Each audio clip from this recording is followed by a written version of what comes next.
सिद्धाणं नमो आयर्याणं नमो वज्रायाणं नमो लोये सौवसागुणं। मंगलं भगवान् वीरो मंगलं गौतमो गणि मंगलं कुन्दकुन्दाद्यो जैनधर्मोऽस्तु मंगलम्। सर्वमंगलमांगल्यं सर्वकल्याणकारकं प्रधानं सर्वधर्माणां जैनं जयतु शासनम्। जीवं जीवं दौवं जिनवरवसहेन जैन निदिष्टं देविन्दविन्दवन्दं वन्दे तं सर्वदा शिरसा। नेमिचंद्र सिद्धांति देव विरचित द्रव्य संग्रह मोक्ष मार्ग अधिकार। मोक्ष मार्ग के तृतीय अवयव रूप सम्यक चारित्र की चर्चा चल रही है अपनी, और सम्यक चारित्र में भी दो भेद कर दिए थे, व्यवहार सम्यक चारित्र और निश्चय सम्यक चारित्र। उसे ही दूसरी भाषा में सराग सम्यक चारित्र और दूसरा वीतराग सम्यक चारित्र, इस रूप में भी उसे कहा था।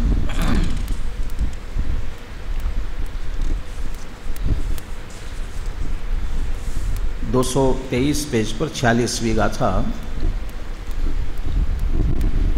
अथ तेनैव व्यवहार चारित्रेण साध्यं निश्चय चारित्रं निरूपयति। उसी व्यवहार चारित्र से जो साध्य है ऐसे निश्चय चारित्र का अब निरूपण करते हैं। जो दो जोड़े से शब्द आते हैं, जैसे अनेकांत के बहुत सारे अर्थ किए ना अलग अलग, और उन अनेकांत में एक परस्पर विरोधी धर्म युगल, वो जो परस्पर विरोधी धर्म युगल है वे सारे धर्म युगल एक दूसरे के सापेक्ष है सभी। जैसे अस्ति नास्ति सापेक्ष है, नास्ति अस्ति सापेक्ष है, भेद अभेद अभेद भेद, ये सभी नित्य अनित्य सब एक दूसरे के। ये धर्म जिस तरह से एक दूसरे के सापेक्ष है, ऐसे ही जो जोड़े से आने वाले जितने शब्द है वे एक दूसरे के सापेक्ष है।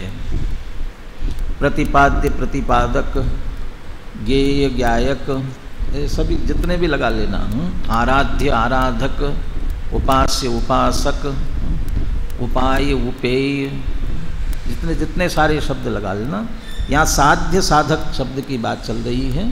साध्य साधक एक दूसरे के सापेक्ष है।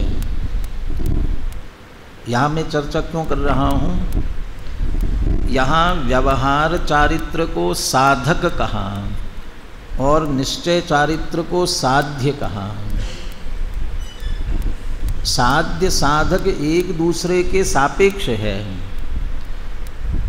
अकेला किसी को साधक नहीं कहा जा सकता, अकेला किसी को साध्य नहीं कहा जा सकता। क्यों, ऐसा क्यों नहीं कहा जा सकता? क्योंकि प्रश्न खड़ा हुए बिना नहीं रहेगा। कोई कहा कि ये सब साधक है, साधक है, क्या क्या साधना करते हैं, किस लिए साधना, इनका साध्य क्या है? यदि ये साधक है तो इनका साध्य क्या है? और यदि कोई साध्य कह रहे हो तो उसका साधक क्या है? वो उसका साधक जो बना है वो किसी साध्य के लिए बना है। यदि वो साध्य है तो वो साधक है, और कोई साध्य है कोई, तो उसे वह बिना साधक के नहीं हो सकेगा। ये परस्पर दोनों बिल्कुल, अभी नाम ही तभी मिलेगा। ऐसे ही व्यवहार चारित्र को साधक नाम तभी मिलेगा जब निश्चय चारित्र रूप साध्य की प्राप्ति होगी। यदि निश्चय चारित्र रूप साध्य की प्राप्ति नहीं हो तो वास्तव में वह साधक नाम भी नहीं पाएगा।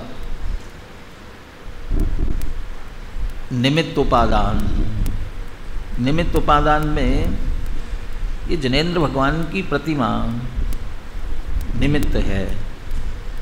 किसके लिए निमित्त है? किस भाव के लिए निमित्त है? शुभ भाव के लिए कि अशुभ भाव के लिए? किस भाव के लिए निमित्त है? किस भाव के लिए?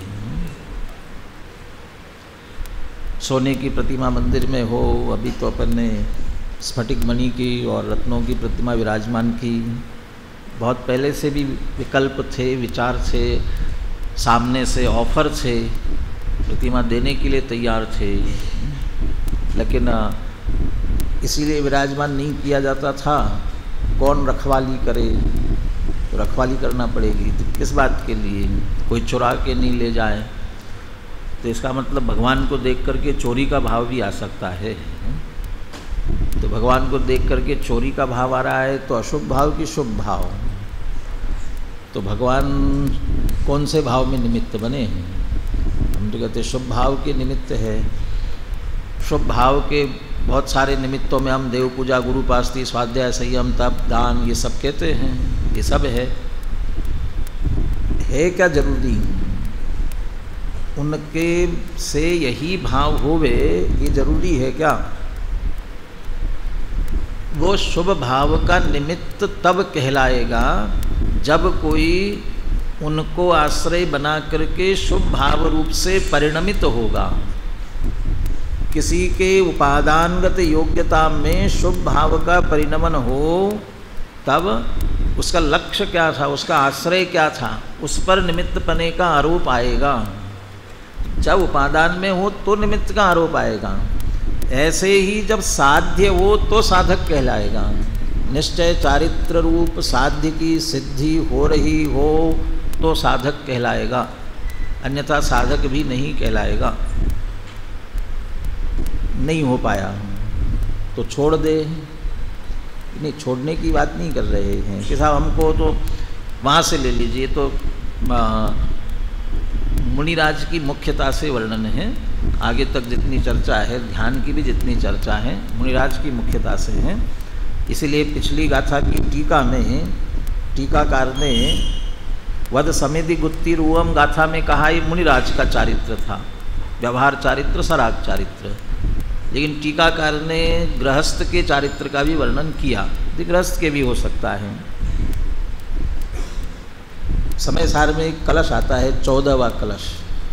एष ज्ञान गणो नित्यम आत्मा सिद्धिम अभिप्सुभि साध्य साधक भावेन द्विधैक समुपास्यता। साध्य साधक तीन जगह ऐसे प्रकरण है। जैसे दूसरी गाथा स्वसमय पर समय, कौन स्वसमय कौन पर समय, ये बहुत अंतर पड़ जाता है, गुणस्थान परिपाटी से अंतर पड़ जाता है। ऐसे ही 11वीं 12वीं गाथा निश्चय ने परमार्थ किनके लिए है?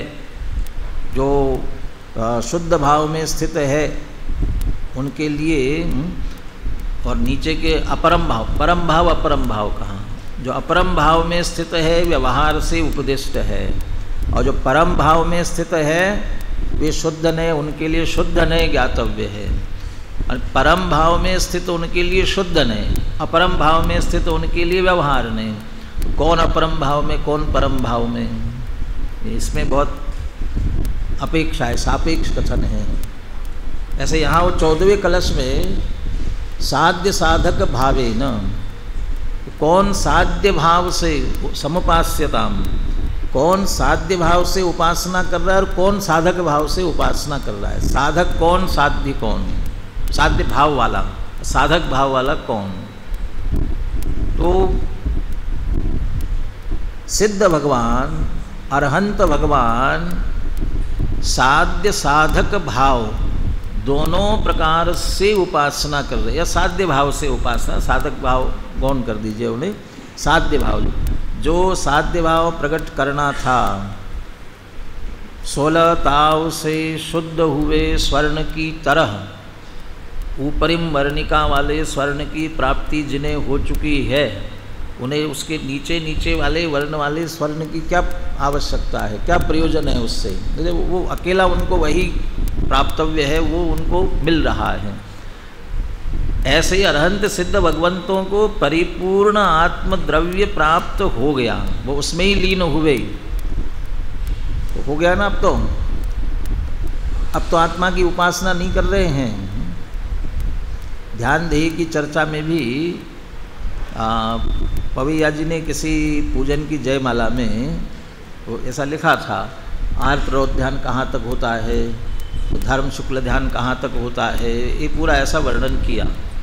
और उसके बाद लिखा, इसके आगे ध्यान नहीं होता, ऐसा वाक्य लिखा उन्होंने, इसके आगे ध्यान नहीं होता। तो अरहंत सिद्ध भगवंतों को ध्यान नहीं हो रहा है, एकाग्र चिंता निरोध, ऐसा जो एक अग्र हो करके उसमें लीन हो रहे हैं। यदि ध्यान नहीं हो रहा है तो सम्यक चारित्र, परिपूर्ण जो चारित्र है वो कैसे हो रहा होगा? स्वरूपे चरणम, स्वरूप की लीनता, स्वरूप की मग्नता वो चारित्र है क्या? वो स्वरूप में मग्न नहीं है क्या? उस रूप में ध्यान नहीं हो रहा है क्या? कि उनका ध्यान सहज हो गया। वो ध्यान से यदि सहज भी हो रहा है, उस ध्यान का विषय क्या बन रहा है? कि अपना शुद्ध आत्मा बन रहा है। इसका अर्थ कह रहे हैं वे भी अपनी आत्मा की उपासना कर रहे हैं, अब आत्मा में लीन है, इसलिए आत्मा की उपासना वे भी कर रहे हैं। लेकिन जो प्राप्त करना था, ऐसा साध्य परिपूर्ण दशा, पूर्ण निर्मल अवस्था, वो साध्य उन्होंने प्राप्त कर ली और उसके साथ आराधना कर रहे, इसलिए वो साध्य भाव की उपासना हुई उनकी। और नीचे के जितने हैं वे उस पूर्णता को प्राप्त करने का प्रयास कर रहे हैं, इसलिए साधक है। मुनिराज साधक है, पंचम गुणस्थानवर्ती साधक है, चौथे गुणस्थानवर्ती साधक है, और वह अरहंत और सिद्ध दशा प्राप्त करना चाहता है, इसलिए साध्य है। मुख्य रूप से सिद्ध दशा को साध्य लेते हैं। साध्यत्वेन सिद्धत्वेन साध्यस्य आत्मनः प्रतिचंद स्थानीयान सर्वान् सिद्धान द्रव्य भाव स्तवाभ्यान स्वात्मनि परात्मनि च निधाय। पहली गाथा की टीका में बंदित्व सव सिद्धे का जो अर्थ किया ना, उसमें सिद्धत्वेन साध्यस्य आत्मना प्रतिचंद स्थानीयान, सिद्धपने से साध्य, ऐसा जो अपना आत्मा, हर एक को अपने आत्मा की सिद्ध दशा साध्य है, प्रकट करनी है। कैसी सिद्ध दशा प्रकट करनी है? जैसी सिद्ध भगवंतों को प्रकट हुई है वैसी, इसलिए वो सिद्ध भगवान प्रतिछंद स्थान पर है, लेकिन साध्य अपना अपना निर्मल भाव, परिपूर्ण अरहंत सिद्ध दशा। अरहंत सिद्ध दशा जिन्हें प्राप्त हुई वे तो साध्य रूप हुए, और उस दशा को प्राप्त करने के लिए जो प्रयासरत है वे साधक है। कौन कौन?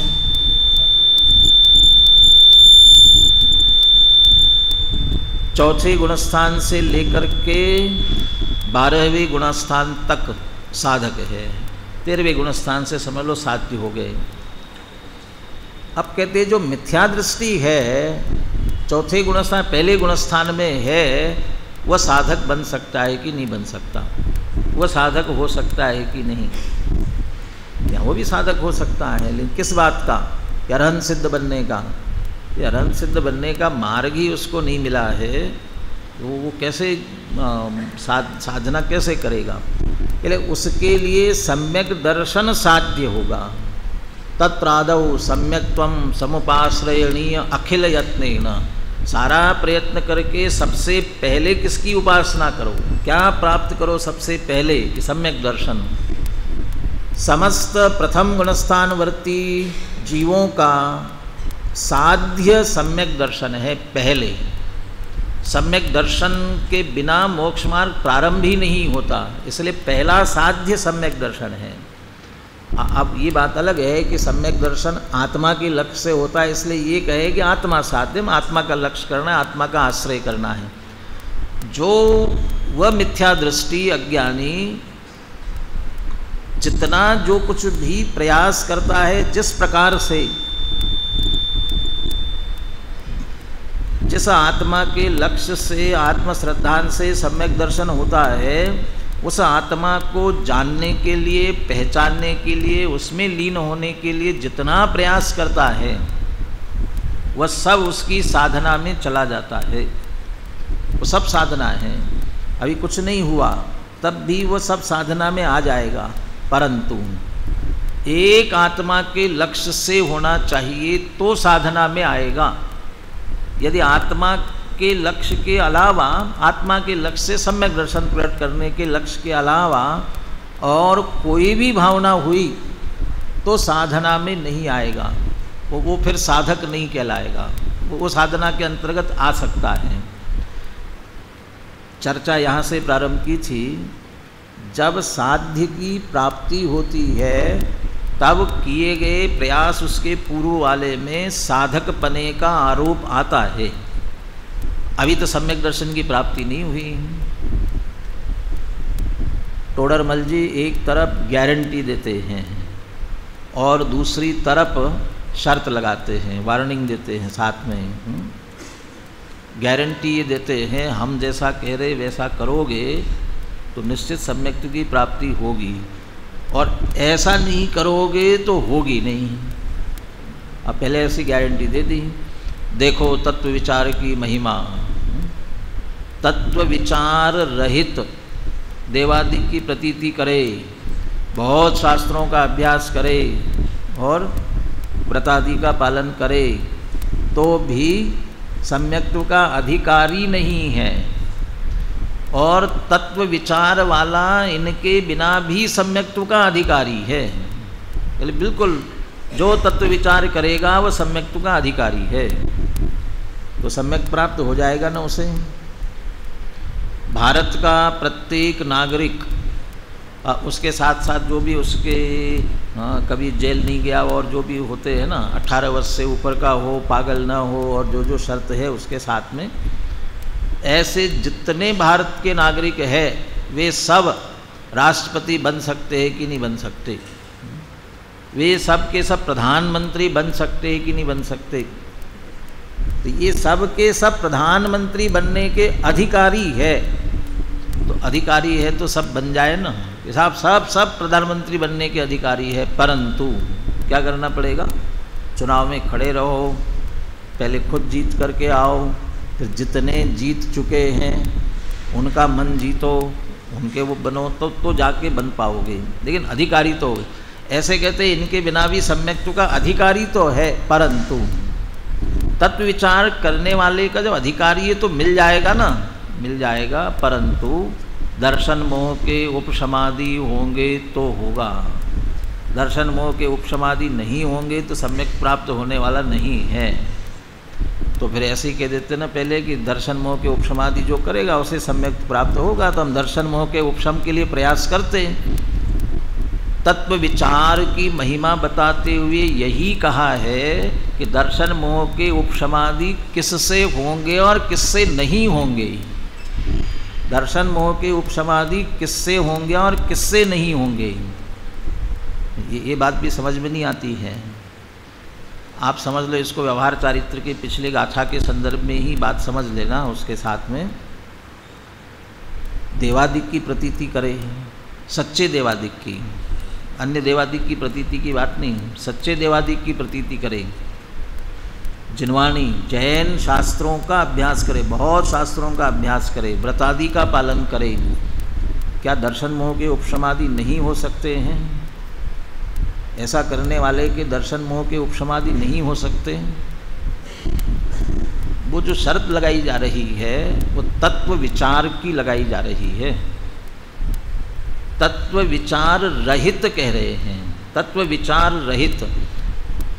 क्या अंतर पड़ेगा? 7वें अधिकार में जहाँ सम्यक दर्शन के अन्यथापने की चर्चा की है, वो पूरे प्रकरण को उन्होंने 2 में विभाजित किया है। एक तो देवशास्त्र गुरु के श्रद्धान से सम्यक्त होता है ऐसा मान करके देवशास्त्र गुरु का श्रद्धान करता है। 7 तत्वों के श्रद्धान से सम्यक्त होता है ऐसा मान करके 7 तत्वों की श्रद्धा करता है। कौन? व्यवहाराभासी।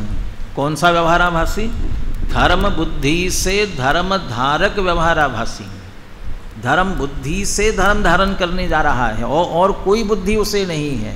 धर्म प्रकट करना, उसके पहले जो अलग अलग लिए हैं आज्ञानुसारी, देखा देखी हमारे परिवार में चलता है इसलिए करता है, लौकिक प्रयोजन के लिए करने वाला है, तो ऐसे अलग अलग जो लिए उनकी बात नहीं, धर्म बुद्धि से। और वो धर्म बुद्धि से करने वाला चूँकि देवशास्त्र गुरु के श्रद्धान से सम्यक्त होता है, इसलिए देवशास्त्र गुरु का श्रद्धान कर रहा है। 7 तत्वों के श्रद्धान से सम्यक्त होता है, इसलिए 7 तत्वों का श्रद्धान कर रहा है। परंतु एक किसी महाव्रती का शब्द है, गई भैंस पानी में, परंतु टोडरमल जी का जो परंतु भी है ना, वो वैसा ही है। इतना सब करने के बाद भी वो कोई अर्थ नहीं रखेगा कि कब वो ये कह रहे देवशास्त्र गुरु का श्रद्धान कर रहा है ना, तत्व का निर्णय है क्या, तत्व का विचार है क्या? देवशास्त्र गुरु के निर्णय करने में तत्व की बात कहाँ से आई? कहते ना हम, जो वीतरागी सर्वज्ञ हितोपदेशी है वही हमारे भगवान है, नग्न दिगंबर मुनिराज है यही हमारे गुरु है, वीतरागता की पोषक जो है यही हमारी जिनवाणी है, इसके अलावा हम किसी को नहीं मानते हैं। अब इसमें तत्व क्यों लाते हो बीच में? कितनी जरूरी है। वो देव की श्रद्धा जो कर रहे हो, उस देव की श्रद्धा में देव किसे मानते हो? वो व्यवहार से वो लिया ना बीच में, शरीर के आश्रित जितनी स्तुति की जाती है, बाह्य शरीर के आश्रित से की गई स्तुति वो सच्ची भगवान की स्तुति नहीं है। यदि हम बाह्य ठाट बाट उसको देख करके भगवान मान रहे हो तो देव का सच्चा श्रद्धा नहीं है। माने देव में भी तत्व लगाना पड़ेगा। सच्चा देव कौन? कह तो रहे हो वीतरागी सर्वज्ञ हितोपदेशी, लेकिन फिर ये मानते हो जो दया करे, लोगों का उद्धार करे, पतितों को पार लगावे, संसार की सामग्री देवे, माने ये ऐसा बहुत सारा उसे बाहर की क्रियाओं को करने वालों को लेकर के जोड़ करके उसे करते हैं। अभी आपने, अभी इसमें भी बाद में आने वाला नए लगाने वाले हैं, व्यवहार चारित्र में भी नए लगाने वाले। कौन से नए से उसे कहा गया? तो यदि हम देहादि को मान रहे हैं देव, बाह्य देहादि वालों को, वो देव नहीं है, हमारा निर्णय सही नहीं है। मुनिराज कौन? नग्न दिगंबर है ना। ये नग्न दिगंबरता तो शरीर की अवस्था है, वो मुनि नहीं है। उस नग्न दिगंबर देह के अंदर 3 कषाय चौकड़ी के अभाव पूर्वक व्यक्त वीतरागता सहित जो आत्मा है वो गुरु है। वो आत्मा गुरु है ऐसा मानोगे तो गुरु का श्रद्धान सही है। अब शास्त्र में तो क्या वेद विज्ञान करोगे, शास्त्र तो जड़ है, लेकिन इसमें भी अच्छी तरह ख्याल में होना चाहिए कि शास्त्र ज्ञान नहीं है, क्योंकि शास्त्र कुछ जाने नहीं। शास्त्र अन्यरो आत्म अन्य श्रमण कहे, ये इससे नहीं मिलने वाला। ज्ञान तो मुझ में है, ये तो सिर्फ एक आधार मात्र है। ऐसे निर्णय के बिना देवशास्त्र गुरु का श्रद्धान करोगे तो काम का नहीं है। उससे दर्शन मोह, क्या दर्शन मोह का उपशम, दर्शन मोह का उपशम नहीं होने वाला। कदाचित दर्शन मोह तीव्र बंधेगा। यदि हम भगवान हमारा, वो उसके पहले क्या शब्द है? भगवान भरोसे पड़ा रहा भरपूर सुखी करूँ, ये तो आगे का शब्द है। करुणा निधि तुमको समझनाथ, भगवान भरोसे पड़ा रहा भरपूर सुखी कर दोगे तुम, यह सोचे सन्मुख खड़ा रहा। आप सुखी कर दोगे। वहाँ भी जो कह रहा है ना, आपके में आप सुखी कर दो मुझे बस, वो वहाँ जो सुखी कह रहा है ना, वो क्या सुखी कह रहा है मालूम है? क्या सुखी कर दो माने? बहुत व्यापार में धन संपत्ति मिल जाए, गाड़ी हो जाए, बंगला हो जाए, ठाट बाट हो जाए, बस ये मिल जाए, ये सुख की कल्पना। और ये सब आप दोगे, आपसे मिलेगा। यदि ऐसा समझ करके हम भगवान की स्तुति भक्ति कर रहे हैं, ये हमारे देव देते हैं, ऐसा मान रहे हैं, अरे दर्शन मोह के उपशमादि नहीं होगा, दर्शन मोह का तीव्र बंध होगा। कैसे उपशमादि होंगे ऐसे? ये विपरीतता के साथ करेंगे तो कैसे दर्शन मोह के उपशमादि होंगे। इसलिए देवशास्त्र गुरु के श्रद्धान में भी तत्व विचार चाहिए। कौन सच्चा देव वास्तविक, वो सच्चा देव वीतरागता तक तो आए, वीतरागता तक आने के बाद फिर उसमें भी भेद विज्ञान चाहिए। ये जो आत्मा है अनंत चतुष्टयधारी आत्मा, वो सच्चा देव, इनकी देह देव नहीं है, ये वहाँ वेद विज्ञान रूपी तत्व विचार चाहिए। 7 तत्वों में तो बहुत विस्तार से बात की। तत्व श्रद्धांत, ये 7 तत्व है, ये 7 तत्व, इनका लक्षण ये है, ये तो मानता है लेकिन उनके स्वरूप में भूल करता है। आश्रव वो सब एक एक बहुत विस्तार से किया। सेकेंड ईयर से फाइनल वाले तो चले गए जो पढ़ चुके थे, जे फाइनल वाले तो पढ़ चुके हैं ना 7 तत्वों की। टोडरमल जी की सचमुच बहुत महिमा आनी चाहिए। टोडरमल जी इतनी बारीकी से बात को पकड़ा है, जैसे वैद्य होता है ना कोई, ऐसे नब्ज पकड़े और नब्ज पकड़ के ही रोग तक पहुँचे और सारे बात बताते रहे, तुमने ये खाया होगा, तुमने ये किया होगा, तुमने वो पिया होगा, कुछ किया होगा। वो सीधे अंदर में जहाँ रोग है, असली रोग का कारण क्या है, वो पकड़ करके ये करो तो ठीक हो जाओगे और ये नहीं करोगे और बाकी सब दुनिया के इलाज करते रहो, कुछ नहीं होने वाला। वो अभिप्राय में अंदर में कहाँ भूल पड़ी हुई है उसको बहुत बारीकी से पकड़ते हैं और वो हमें बताते हैं।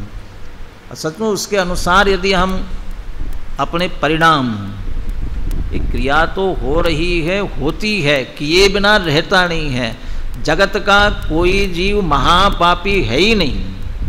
आप खड़ा करके दिखाओ किसी को महापापी, महापापी से पापी, डाकू से डाकू, आतंकवादी से आतंकवादी को खड़ा करो, उसके परिणाम भी भीगे बिना रहते नहीं हैं, उसके परिणामों में भी मंदता आए बिना रहती नहीं है। वो तो उसे समझो अवसर और साधन संगति जैसी जो कुछ भी मिली, लेकिन वो भी पिघल सकता है, पिघलता है, नहीं पिघलता ऐसा नहीं है। वो भी सभी इस मार्ग पर आ सकते, नहीं आ सकते ऐसा नहीं है। तो पाप ही पाप करे ऐसा नहीं, पुण्य करता है, हर एक पुण्य करेगा। लेकिन असली धर्म जो अंतरंग के अभिप्राय का है, उसे न पहचान कर करने से कुछ काम नहीं आएगा। इसलिए तत्व विचार रहित देवादि की प्रतीति कर रहा है, वो निर्णय के बिना कर रहा है, तो दर्शन मोह नहीं होगा। उल्टे मान्यता के कारण से ये हमारे देव क्या क्या देते हैं, 24 तीर्थंकरों में भी हमने करके रखा है ना। शांतिनाथ भगवान क्या देते हैं, शांति देते हैं। और शीतलनाथ भगवान क्या देते हैं, माने उनके पास बराबर है शीतलनाथ भगवान, उनका चिन्ह क्या है शीतलनाथ भगवान का, हाँ क्या है, वृक्ष है ना, तो उसके छाया में बैठोगे तो शीतलता मिलेगी। हाँ, अब पार्श्वनाथ भगवान क्या करते हैं, रक्षा करते हैं सबकी, पार्श्वनाथ भगवान रक्षा करते हैं। और महावीर भगवान पुत्र देते हैं, भगवान महावीर हाँ बाल ब्रह्मचारी है और पुत्र देते हैं, ऐसा मानते हैं। और वो उसमें भी बहुत अलग अलग है। पद्मप्रभ भगवान क्या करते हैं, चंद्रप्रभ भगवान क्या करते हैं, हाँ, लेकिन सभी पद्मप्रभ भगवान नहीं, पदमपुरा के पद्मप्रभ भगवान, तिजारा के चंद्रप्रभ भगवान। ऐसा मानोगे, ऐसी मान्यता, सच्चे देव को मान रहे हम, पद्मप्रभ भगवान हमारे वीतरागी भगवान, उनको ही मान रहे, दूसरे नहीं मान रहे हैं। दर्शन मोह, महादर्शन मोह, महामिथ्यात्व का पोषण करेंगे। उल्टी मान्यता का नाम मिथ्यात्व है, उस उल्टी मान्यता को पुष्ट करेंगे। सच्चे देव को मानते हुए भी, सच्चे शास्त्र पढ़ते हुए भी, ऐसे व्रत उपवास करते हुए भी, शास्त्र पढ़ते हुए, वो तो सारा 7वां अधिकार इसी बात के लिए प्रारंभ ही यहाँ से किया। जो जैन है, जैन शास्त्रों का अध्ययन करते हैं, फिर भी गलती हो रही है। 7वां अधिकार हमारा है, हमारे लिए है, क्योंकि हम शास्त्रों का अभ्यास कर रहे हैं, इसलिए बार बार पढ़ना चाहिए। और निश्चित रूप से जब गुरुदेव श्री ने पढ़ा था, तब उनको ये बात अंदर में सबसे पहले चुभी होगी। शास्त्रों का अभ्यास करते हैं और फिर भी मिथ्यात्व रह जाता है, मैंने कितने कितने बताते ना, लाखों श्लोक याद थे कहते हैं वो वहाँ उसके श्वेतांबरों के ग्रंथ के। तो वो तो उस समय तक तो यही मानते थे ना, वो भी जैन शास्त्र है ना, तो इतना अभ्यास तो किया मैंने। और अब पलटने के बाद दिगंबर शास्त्रों का भी बहुत अभ्यास किया, लेकिन जब अभ्यास करने के बाद भी मिथ्यात्व कैसे रह जाता है, इसका अर्थ कहीं ना कहीं भूल रहती है ना। वो क्या भूल है? पढ़ने के बाद उनको ख्याल में आया होगा कहाँ गलती हो सकती है, तो गलती न हो इसलिए वो 7वां अध्याय पूरा अपने हाथ से, मोक्षमार्ग प्रकाशक का 7वां अधिकार अपने हाथ से लिखकर अपने पास में रखा। जब समझ लीजिए प्रकाशित होकर के ग्रंथ नहीं आया होगा तब तक उनके लिए उपयोगी रहा होगा ना। तो पढ़ करके भी गलती, तो हम भी शास्त्र पढ़ रहे हैं, कहाँ ध्यान रखना जिससे दर्शन मोह के उपशम के लिए हम कर रहे हों और दर्शन मोह उल्टा पुष्ट हो रहा हो, ऐसा तो ना होवे ना। इसलिए वो कहाँ गलती हो, इसके लिए शास्त्र अध्ययन करने वाले स्वाध्यायियों के लिए 7वां अध्याय 8वां अध्याय भी बार बार पढ़ना चाहिए। कोई स्वाध्यायियों को स्वाध्याय प्रारंभ करने से पहले कोई ग्रंथ का स्वाध्याय प्रारंभ करो, 7वां 8वां एक बार पढ़ो, फिर उस ग्रंथ का अध्याय प्रारंभ करो, फिर पूरा हो जाए फिर से एक बार 7वां 8वां अध्याय पढ़ो। तत्वज्ञान पाठमाला में एक पाठ है, शास्त्रों के अर्थ समझने की पद्धति, है ना। तत्वज्ञान पाठमाला में शास्त्रों के अर्थ समझने की पद्धति, वो पाठ जो लिखा हुआ है ना 7वें और 8वें दोनों अधिकार के आधार से लिखा, क्योंकि निश्चय व्यवहार और 4 अनुयोग इस दृष्टि से लिखा हुआ है। यदि सचमुच वो दोनों को हमने यदि आत्मसात कर लिया, उन दोनों अधिकारों को अच्छी तरह से, कोई ग्रंथ पढ़ो, चरणान योग का, प्रथमान योग का, ऐसा ग्रंथ भगवान की भक्ति के बिना कोई संसार से पार नहीं हो सकता। भगवान की भक्ति एकमात्र संसार से पार कराने वाली है। एक जिनेंद्र भगवान को समर्पित हो जाओ, शरण आ जाओ, बिल्कुल मुक्ति की प्राप्ति होगी। ऐसा पढ़ते हुए भी भ्रमित नहीं होगा। ये चरणान योग का कथन है। चरणान योग के कथन में भगवान की भक्ति, पूजा, इन पर जोर दिया जाएगा। ये उसकी अपेक्षा से कथन कर रहे हैं। इसका अर्थ ये नहीं है कि भगवान के भरोसे भगवान को सौंप दिया और हम कुछ नहीं करेंगे तो हो जाएगा, ऐसा नहीं है। वो उसके साथ करणान योग, द्रव्यान योग पूरक है। करणान योग आपके कर्म के उपसमाधि नहीं होंगे तो नहीं होने वाला है, भगवान कुछ नहीं करने वाले। और आपके वो कर्म के उपसमादिक आपके परिणामों से होंगे। आपके परिणाम तत्व विचार भेद विज्ञान से होंगे। ये उन अनुयोगों से मेल करते हुए उसका मेल बिठाएगा वो, जिसने चारों अनुयोग क्या स्वरूप है, क्या क्या है कथन की पद्धति, बहुत सारी बातें ली उन्होंने। परस्पर विरोध, दोष कल्पनाएँ, ये सारी ली है। क्या मुख्यता होती है किस अनुयोग में, किस तरह से कथन करता है, तो उसे पता है कौन कैसा कथन करता है, उसके अनुसार उसे समझ सकता है, गलती नहीं कर सकता है। इसलिए तत्व विचार सहित हो, तत्व विचार से सहित हो। अब पुनः उस साधक साध्य पे आते हैं। आज ये साध्य साधक की चर्चा में पूरी हो जाएगी, अपना समय हो रहा है। वे सारे देवादिक की प्रतीति करे, शास्त्रों का अभ्यास करे, व्रतादिक करे, तो यदि तत्व विचार सहित है, अभी तत्व निर्णय होकर के सम्यक तो नहीं हुआ है, लेकिन तत्व विचार सहित है, उसे यथार्थ स्थिति पता है। वो यथार्थ स्थिति पता होने के कारण से करता रहता है और एक दिन प्राप्त कर लेगा। लेकिन तत्व विचार रहित वाला गलत रास्ते पर ही चल रहा है, इसलिए उसे प्राप्ति होने वाली नहीं है। इसलिए वहाँ कह रहे हैं तत्व विचार वाला प्राप्त करेगा, अधिकारी है। परंतु इसलिए कह रहे हैं तत्व विचार करते करते किसके कब उपसमाधि हो नहीं कहा जा सकता है। कदाचित इस भव में, और कहते कदाचित अगले भव में।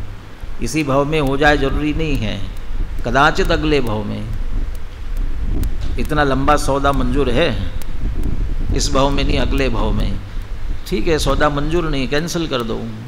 क्या नहीं साहब, तत्व विचार से तो क्या है, पता नहीं इस भाव में मिलेगा कि नहीं मिलेगा, और अगले भाव की बात कर रहे हैं, तो क्या करो, छोड़ दो तत्व विचार को, और फिर क्या करो, बाकी तो सब जो कर रहे हो तो कर रहे और हो ही रहा है, फिर उससे मिल जाएगा ना, ये सौदा तो कैंसिल कर दो और दूसरा कर दो। तो अरे उससे तो मिलने ही वाला नहीं, भव में मिलने वाला नहीं है, कितने ही भाव लगा दो तो मिलने वाला नहीं है। इससे तो एकाध भाव की तो गारंटी दे रहे हैं। ये संस्कार ये लेकर के गए तो आगे भी तत्व विचार मिलेगा, और तत्व विचार पूर्वक इस दशा में इसमें आगे मार्ग में लग सकते हैं। तत्व विचार रहित वाला तो फिर से भवांतर कितने लगेंगे नहीं कह सकते हैं। इसलिए तत्व विचार सहित ही होना चाहिए। ये मैं तो वहाँ से साध्य साधक की बात की थी। असली साधक व्यवहार चारित्र वो है जिसके तत्काल बाद निश्चय चारित्र हो रहा है। निमित्त और सहचारी, निमित्त है और सहचारी है, साथ साथ में चल रहा है। वो साथ साथ है या उससे पहले है, तत्काल उसके बाद निश्चय चारित्र में पहुंच गया तो वो साधक है। यदि कदाचित तत्काल भी नहीं हुआ लेकिन परंपरा से पीछे से लेकर के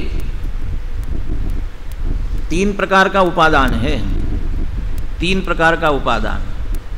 पहले 2 भेद करें, त्रिकाली उपादान और क्षणिक उपादान। क्षणिक उपादान 2 प्रकार का है, एक तत्समय की योग्यता और अनंतर पूर्व क्षण प्रति पर्यायों का क्रम। जो कार्य संपन्न होने वाला होता है, होनहार तत्समय की योग्यता, वो उपादानगत जिसकी जो योग्यता आती है, उसके पहले उसी के अनुसार अनंतर क्षणवर्ती पूर्व पर्यायों का क्रम चलता रहता है। जिसे सम्यक्त्व की प्राप्ति होने वाली होगी उसके पूर्व तत्व विचार वाले परिणाम चलते चलते वहाँ पहुँचेगा। तत्व विचार रहित देवादि की प्रतीति, व्रतादि, महाव्रतादि अंगीकार भी कर रहा होगा, सम्यक्त्व की प्राप्ति होने वाली नहीं है। मुनिव्रतधार अनंत बार रेवेक उपजायो, कोटि जन्म तप तपे, ज्ञान बिन कर्म झरे जे, और ज्ञानी के छिन माही। तो वो क्यों नहीं हो रहा है? क्योंकि तत्व विचार नहीं है उसके साथ में, और तत्व विचार वाले को ये शीघ्रता से होने वाला है, क्योंकि अनंतर पूर्व क्षणवर्ती पर्यायों का ये क्रम है।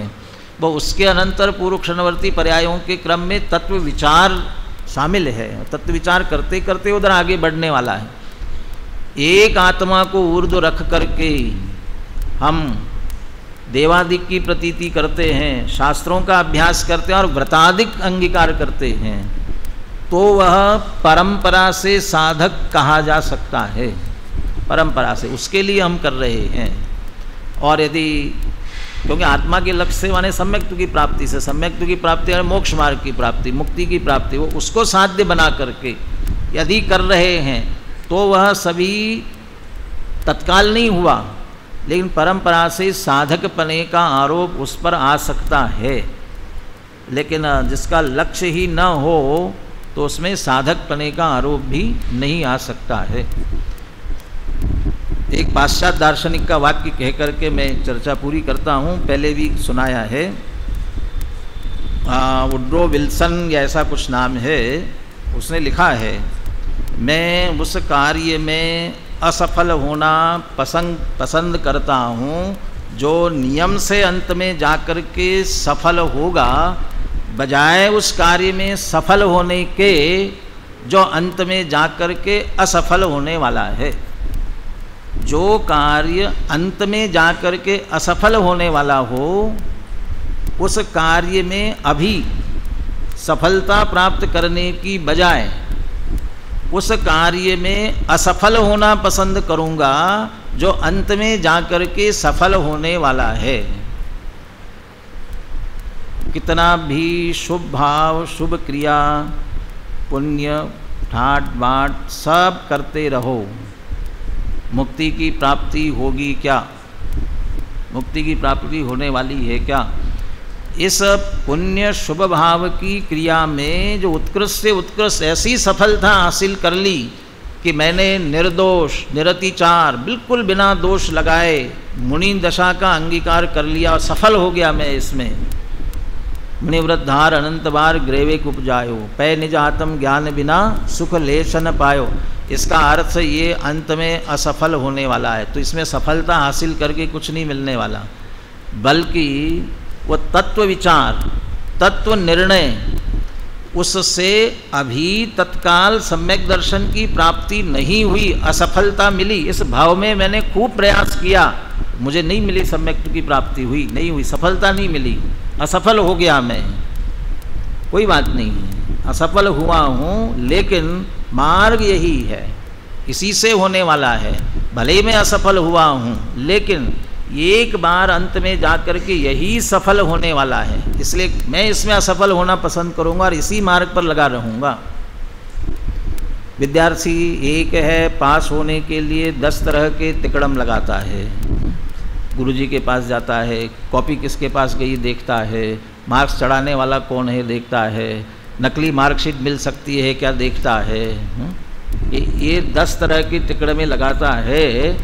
और अभी भी अखबारों में आता रहता है ना, वो गलत मार्कशीट से सर्विस हासिल कर ली थी और फिर बहुत बरसों होने के बाद में पता चला कि फर्जी मार्कशीट थी, अब हटा देते हैं और हो सकता है कि सजा भी हो जाए। तो ऐसे कार्य से किया तो असफलता मिलेगी बाद में। अभी तो सफल हो गया ना, सर्विस मिल गई ना, तो लास्ट में कहीं हो सकता है बड़ी सजा में मिल सकती है। और दूसरा ये समझता है एक बार परीक्षा दूंगा फेल हो जाऊंगा, दूसरी बार दे दूंगा, तीसरी बार दूंगा, लेकिन अच्छी तरह से उत्तीर्ण हुआ और बढ़िया से बढ़िया आगे पहुंचा तो निश्चित रूप से अच्छे जो टॉप रहने वाले उनको तो पैकेज तैयार रहता है आगे से आगे, बिल्कुल सामने से। तो वो फिर वो कभी असफल होने वाला नहीं, अभी असफल होगा लेकिन अंत में सफल होने वाला। ऐसे ही तत्व विचार का मार्ग, तत्व चिंतन का मार्ग और तत्व चिंतन तत्व विचार के लिए ताते जिनवर कथित तत्व अभ्यास करीजे। ये जो जिनवाणी का स्वाध्याय है ये नियम से सफल होने वाला है, लेकिन लक्ष्य ध्येय वो रहना चाहिए तो सफल होने वाला है। बाकी के कार्यों की सफलता की गारंटी नहीं है, इसलिए किसको कब साधक कहना इसको हम जरूर विचार करें। निश्चय चारित्र की चर्चा अपन कल करेंगे।